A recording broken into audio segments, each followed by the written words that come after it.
आकाशवाणी है। अब आप सिद्धार्थ सिंह से समाचार सुनिए।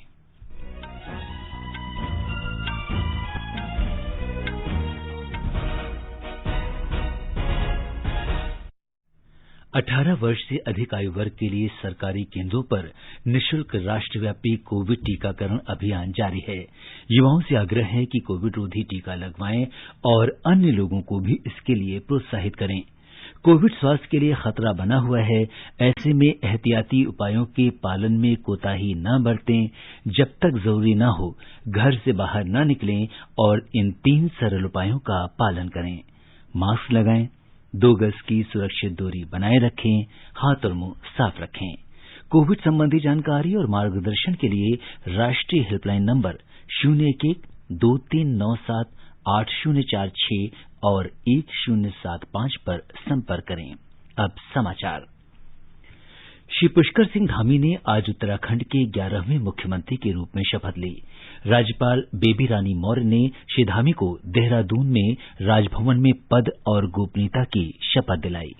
मैं पुष्कर सिंह धामी ईश्वर की शपथ लेता हूं कि जो विषय उत्तराखंड राज्य के मुख्यमंत्री के रूप में मेरे विचार के लिए लाया जाएगा अथवा मुझे ज्ञात होगा, उसे किसी व्यक्ति या व्यक्तियों को तब तक के सिवाय जबकि ऐसे मुख्यमंत्री के रूप में अपने कर्तव्यों के सम्यक निर्वहन के लिए ऐसा करना अपेक्षित हो, मैं प्रत्यक्ष अथवा अप्रत्यक्ष रूप से संसूचित या प्रकट नहीं करूंगा।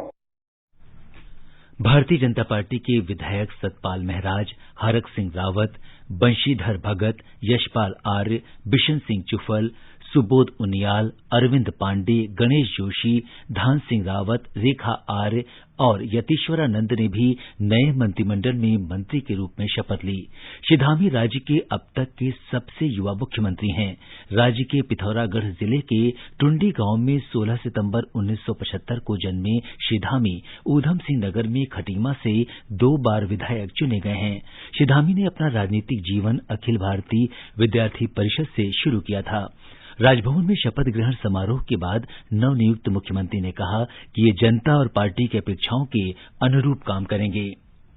प्रधानमंत्री नरेंद्र मोदी ने उत्तराखंड के नवनियुक्त मुख्यमंत्री को बधाई दी है। श्री मोदी ने श्री पुष्कर सिंह धामी और शपथ लेने वाले अन्य मंत्रियों को शुभकामनाएं दी।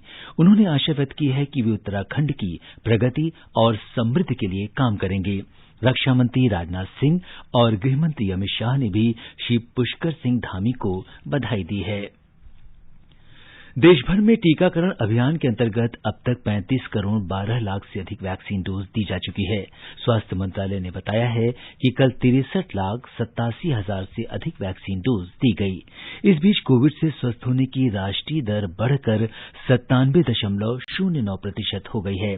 मंत्रालय ने बताया है कि कल 52,000 से अधिक रोगी स्वस्थ हुए। इस दौरान 43,000 से अधिक कोविड के नए मरीजों की पुष्टि हुई।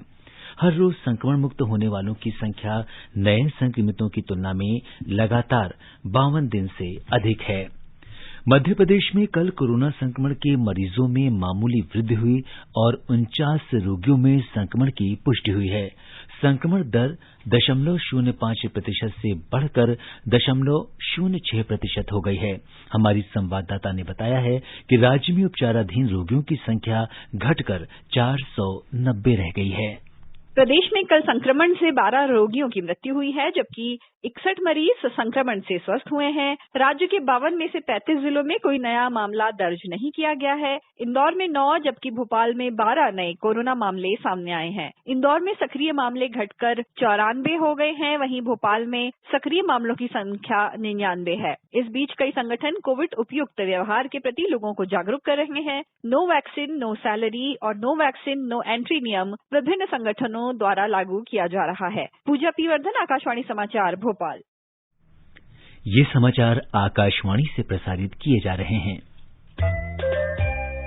कोविड महामारी के दौरान लोगों की सुविधा के लिए बनाई गई राष्ट्रीय स्तर पर कई हेल्पलाइन काम कर रही हैं। सूचना और प्रसारण मंत्रालय इस बारे में लोगों में जागरूकता बढ़ा रहा है। हेल्पलाइन नंबर इस प्रकार से हैं। कोविड संबंधी सवालों के जवाब देने के लिए स्वास्थ्य और परिवार कल्याण मंत्रालय की हेल्पलाइन है 1075। महिला और बाल विकास मंत्रालय की चाइल्ड हेल्पलाइन है 1098। वरिष्ठ नागरिकों के लिए सामाजिक न्याय और अधिकारिता मंत्रालय का हेल्पलाइन नंबर है 145667। मनोवैज्ञानिक सहायता के लिए राष्ट्रीय मानसिक स्वास्थ्य और तंत्रिका विज्ञान संस्थान निमहांस का नंबर है 0804110007। आयुष कोविड परामर्श हेल्पलाइन नंबर है 14443 और माई गव व्हाट्सएप हेल्प डेस्क नंबर है 9013151515। केंद्रीय महिला और बाल विकास मंत्रालय ने मानव तस्करी विधेयक 2021 पर सुझाव और टिप्पणियां आमंत्रित की हैं। इस विधेयक का उद्देश्य व्यक्तियों, विशेषकर महिलाओं और बच्चों की तस्करी को रोकना है। ये विधेयक पीड़ितों को देखभाल, संरक्षण और पुनर्वास की सुविधा उपलब्ध कराएगा। ये उनके अधिकारों को संरक्षण देगा तथा दोषियों को सजा सुनिश्चित करने के अलावा पीड़ितों को कानूनी, आर्थिक और सामाजिक मदद का वातावरण निर्मित करेगा।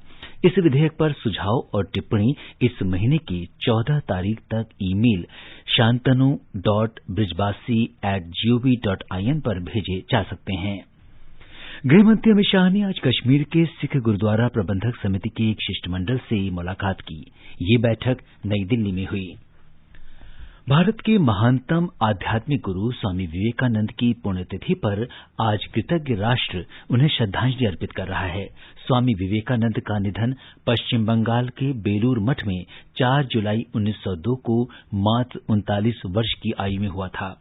उनके गुरु रामकृष्ण परमहंस स्वामी विवेकानंद को ध्यान सिद्ध मानते थे। उपराष्ट्रपति एम वेंकैया नायडू, प्रधानमंत्री नरेंद्र मोदी और गृहमंत्री अमित शाह ने स्वामी विवेकानंद को नमन किया। श्री नायडू ने कहा कि विवेकानंद जी सशक्त राष्ट्रवादी, दूरदर्शी विचारक, उत्कृष्ट वक्ता और असाधारण आध्यात्मिक गुरु थे। टोक्यो ओलंपिक खेलों के शुरू होने में अब कुछ ही दिन रह गए हैं। आकाशवाणी समाचार के विशेष ओलंपिक क्विज को पूरे देश में भारी समर्थन मिल रहा है। इस क्विज में भाग लेने के लिए सुनते रहिए रोज शाम 7:20 पर स्पोर्ट्स कैन कार्यक्रम।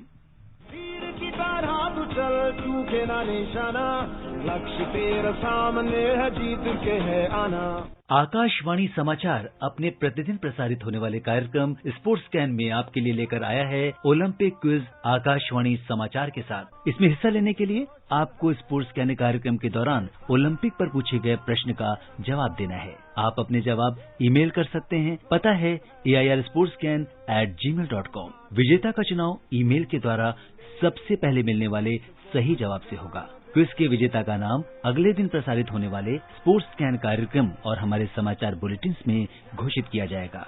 साथ ही हमारे Twitter handle @AIR News Alerts पर भी फ्लैश होगा। इतना ही नहीं, विजेता को भारतीय ओलंपिक टीम की एक जर्सी भी दी जाएगी। तो देर किस बात की, सुनिए स्पोर्ट्स कैन कार्यक्रम रोजाना शाम 7:20 पर FM गोल्ड 100.1 मेगाहर्ट्ज और हमारे YouTube channel news on AIR official पर। चल चूके ना निशाना, लक्ष्य तेरा सामने है, जीत के है आना।